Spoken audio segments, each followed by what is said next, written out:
Hello friends, in the last lecture we have seen the experiment to prove that DNA is the genetic material. So first two experiments we have seen, these experiments which are performed by the Griffiths scientist, and the second one is the Avery McLeod and McCarthy. But there is another experiment which is performed by the Hershey and Chase in 1955, because there are so many scientists which are not satisfied with the experiment of the Avery McLeod and McCarthy. So, so many scientists which are doubtful regarding the DNA as the genetic material. So, experiment is going on, and through this way, the Hershey and Chase in 1955 confirmedly observed or confirmedly said that DNA is the genetic material, and all the scientists or all the world accepted that DNA as the genetic material after the experiment of Hershey and Chase in 1955. So basically the setup of the Hershey and Chase is that the Hershey and Chase used the T2 phages and the E. coli. Now what are these? The both are organisms. These are living organisms. T2 phages means are bacteriophages. Now what is bacteriophages? The bacteriophages are viruses.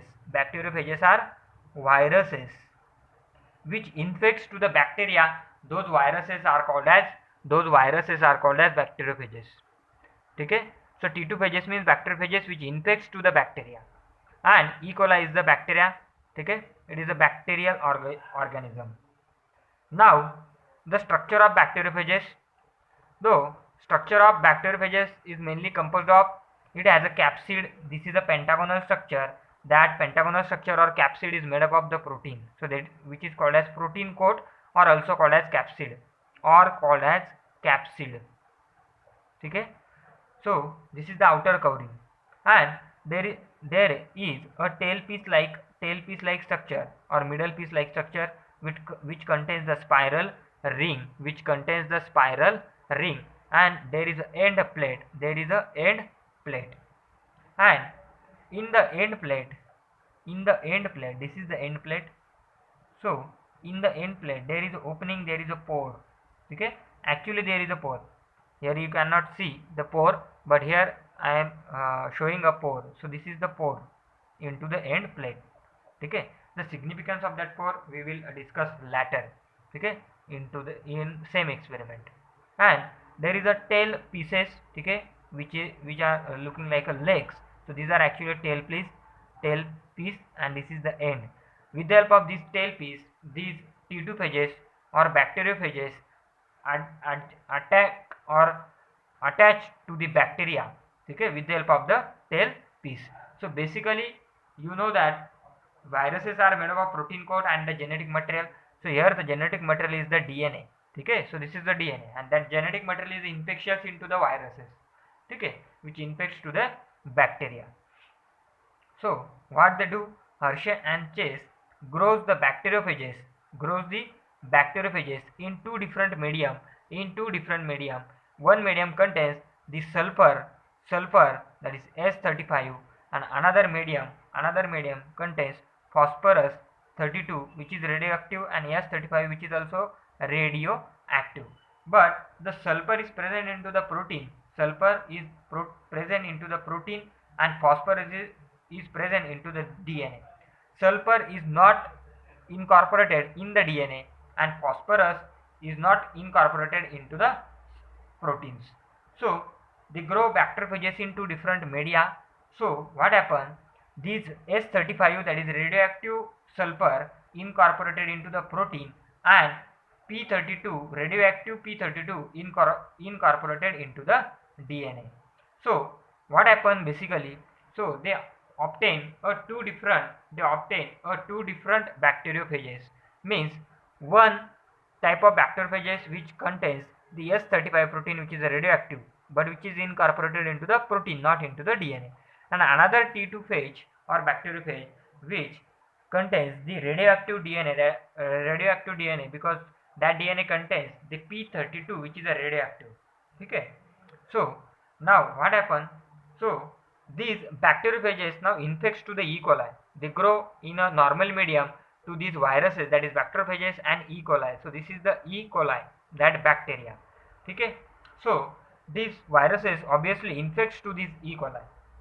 Now the steps of infections of the viruses is, first step is adsorption, means attachment of the bacteriophage to the surface of the bacteria. Okay, here is a bacteria is E. coli, so that is the adsorption. Second step is the injection.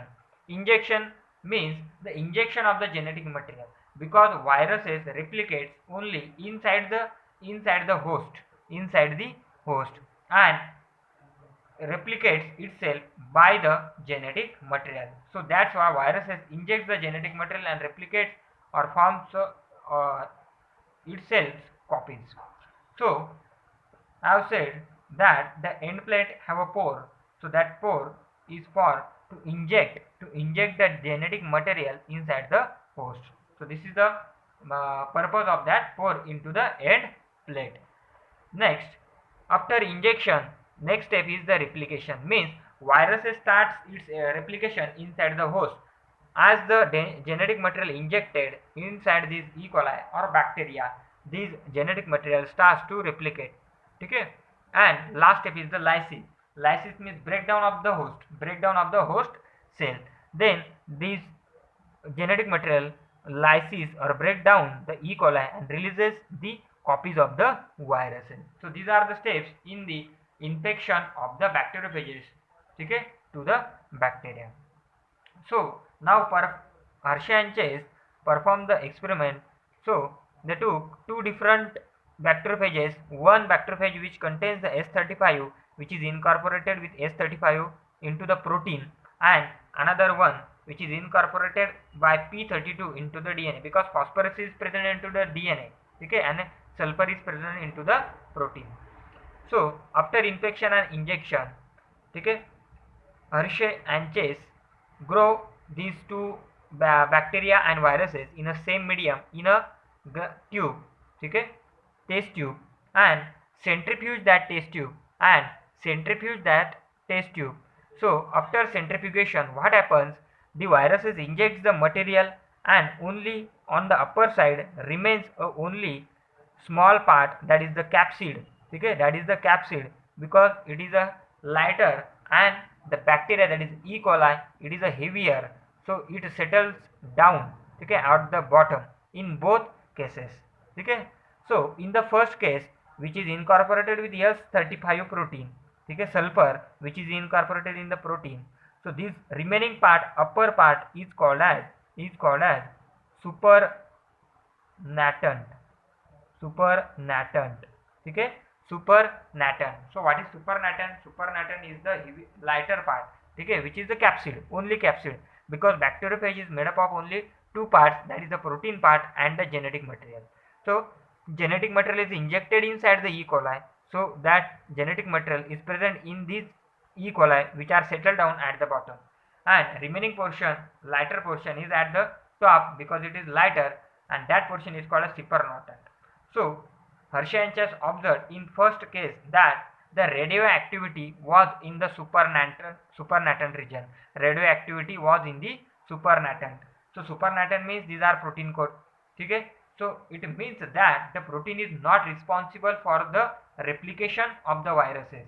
Means the protein does not carry the characters. Okay? So हे prove झालं याच्यावरनं. Then in second set, or in the second experiment, there is a phosphorus 35 which is incorporated into the DNA, and they observed the radioactivity, and they observed that radioactivity into the palate. Now what is palate? Palate means the remaining portion or settled down portion. So this is the palate. Now this bacteria is infected with the genetic material. Okay, you know that the steps: adsorption, injection, replication, and lysis. So it means the DNA is injected inside this E. coli, and radioactivity is observed inside this palate. So DNA is responsible for the replication. DNA is responsible for the replication, and that's why Hershey and Chase concluded that DNA is the genetic material, because this DNA is responsible for the transfer of character from one organism to the another organism, and this DNA is responsible for the replication of every organisms. So at that time, Hershey in 1955, Harsha and Chase confirmed that DNA is the genetic material. So this is the basic experiment of the Harsha and Chase scientists. So here we end with the experiment to prove that DNA is the genetic material.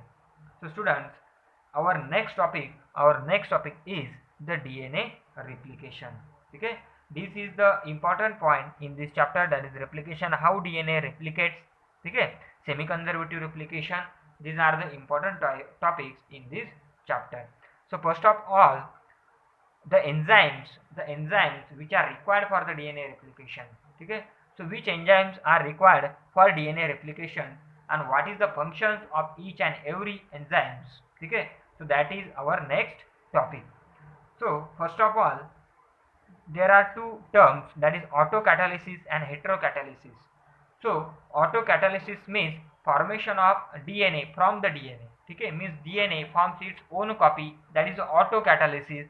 and heterocatalysis means formation of RNA from DNA. ठीक है, that is why hetero म्हणजे काय होता है, different particle formation होता है from the DNA, and when DNA form its own copy, that process is called as autocatalysis. So replication is autocatalysis process because the DNA forms its own copy. So we will see now the enzymes. So first enzyme in DNA replication is helicase enzyme. Helicase enzyme. Now what is the function of the helicase enzyme? You know that DNA is the double stranded molecule, okay, which are anti-parallel. Okay, this is the DNA. So double stranded molecule. So for the synthesis of DNA, we have to separate these two strands. We have to separate these two strands like this. So for the separation, there is a hydrogen bonds. In between the nucleotides. We have seen the structure of the nucleotides, the hydrogen bond formation inside the nucleotide. So there is a hydrogen bond inside the nucleotides. Okay, so we have to break these hydrogen bonds, okay, so that the two strands of the DNA will get separate. So this enzyme performing the same function, that is helicase means which opens or unwind, these coiled strands, okay, or unwind the helix. We call it as a double helical structure. So it unwinds the helix by breaking the hydrogen bonds, So what is the function of helicase? Helicase opens the two strands of the DNA or unwind the helix by breaking the hydrogen bonds, and so it separates these two strands. Suppose this is 5 dash 3 dash, so this is 5 dash and 3 dash. Now these two strands are separated by breaking the hydrogen bonds in between the nucleotides. Okay, so this is the enzyme which is required for the separation of the two strands, that is the helicase enzyme. You have to remember. Then second enzyme is the topoisomerase. Topoisomerase. Now what is the function of topoisomerase? Topoisomerase is used to release the tension of the two strands. So to release the tension, topoisomerase cuts the strands. Okay, suppose this is the two strands, okay, which are coiled with each other. Helicase acts and separates these two strands by breaking the hydrogen bonds, but these are not completely separated.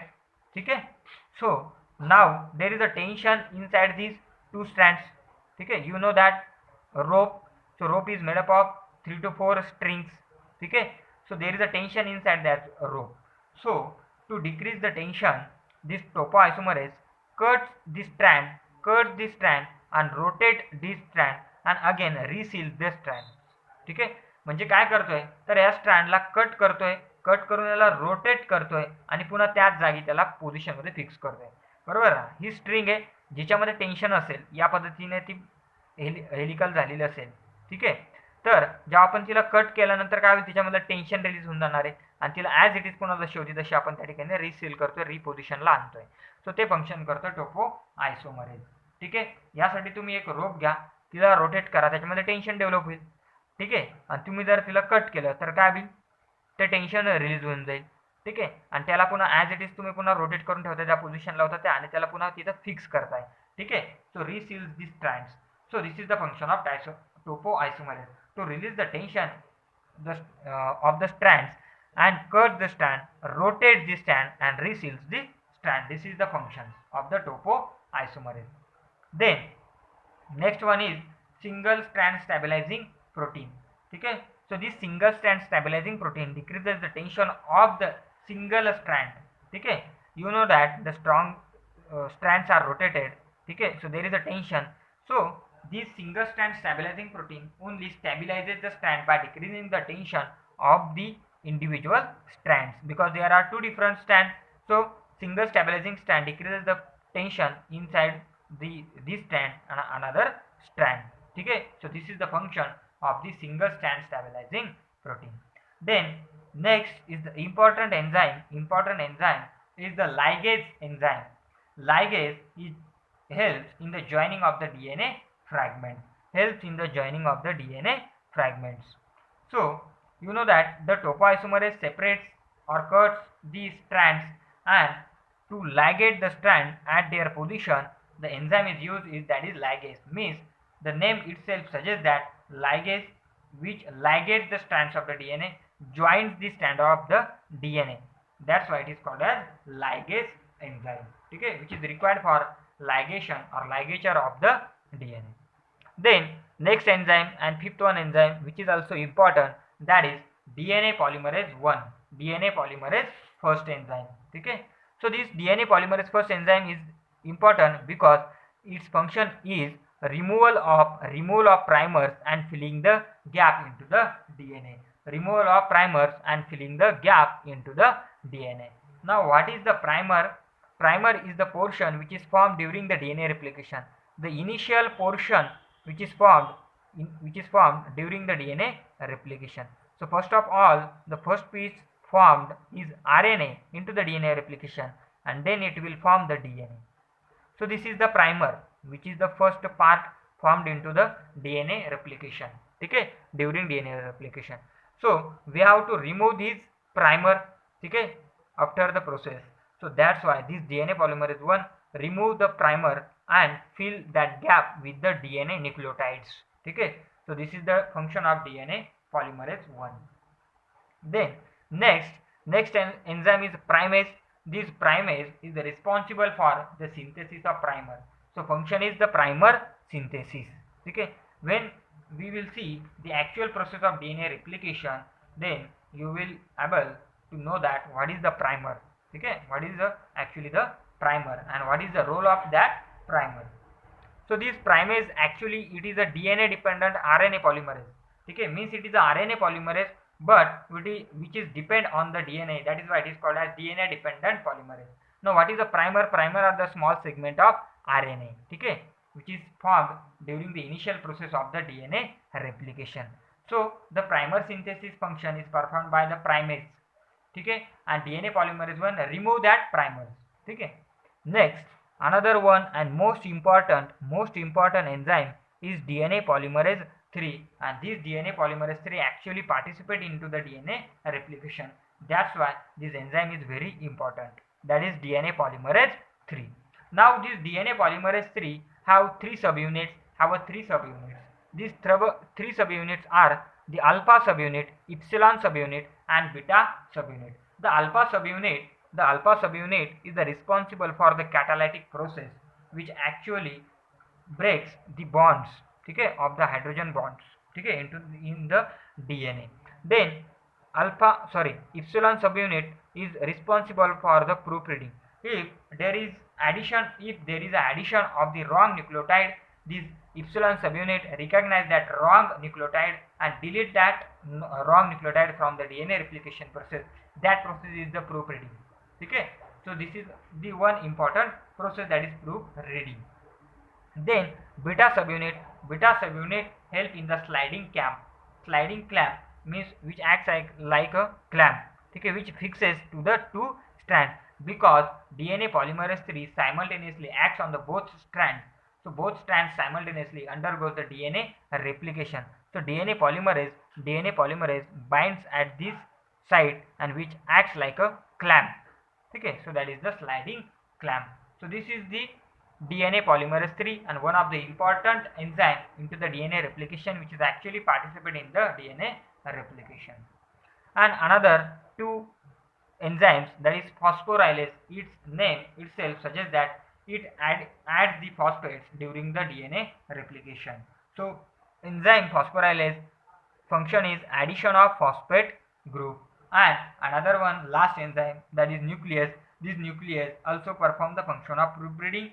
So there are two enzymes which functions as a proofreading are the epsilon subunit of the DNA polymerase 3 and nuclease enzyme. These both the DNA polymerase 3, that is subunit, epsilon subunit and nucleus perform the same function, that is the proofreading, means which deletes or removes the wrong nucleotides which may be added into the DNA replication or into the DNA strand.